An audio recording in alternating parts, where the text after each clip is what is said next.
always talked about the different conflicts that Loki always has in each film. Yeah. What is he battling now? His own demons, I think.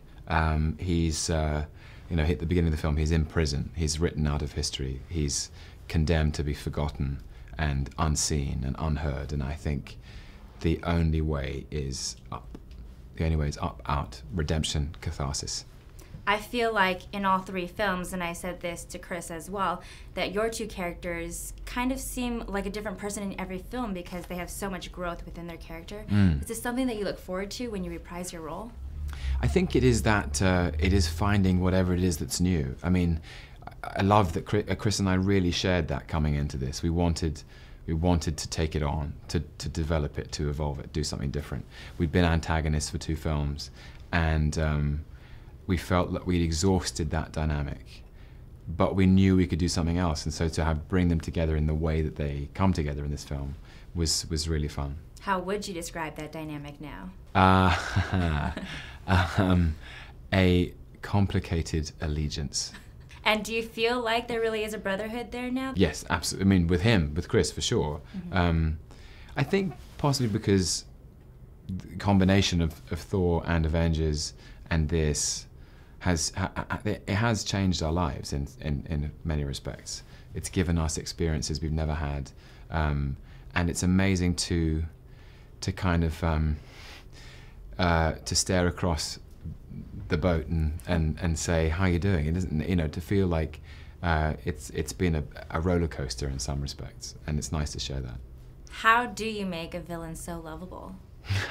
I don't know. It's always news to me when you say that, but it's thrilling. I felt that way ever since the first Thor film. Even though you are the villain, we still love you just as much as the superheroes. Thank you.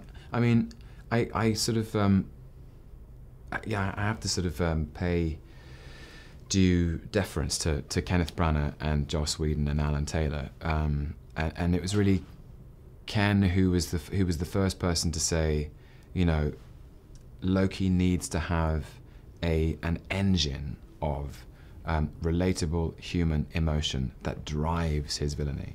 So let's spend time establishing it.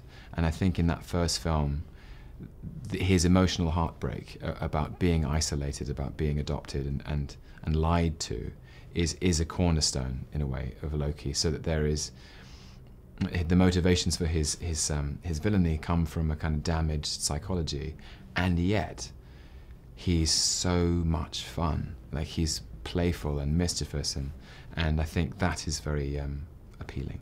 He's such a complex character. Just from listening to what you just said, I'm like, I want to be Loki now. You do? Yeah, I do. Well, you should play Loki when he comes back as a woman. Okay. Did you know that happens? Oh, actually, I do know that happens. Will you throw my name in the hat? I will. In the comics, basically, there's a thing called Ragnarok, which is a kind of a Norse apocalypse. Everything, like, it's not just the end of the world; it's the end of time and space, and eventually Thor's spirit is sort of, it's an amazing sort of trippy story. Thor's spirit is conjured from the underworld, and he's tasked with rebuilding the universe, and he decides to bring everybody back, even Loki, and Loki comes back in the body of a woman. I think I could do it. I have the dark hair and everything. You do? Can you do the pose?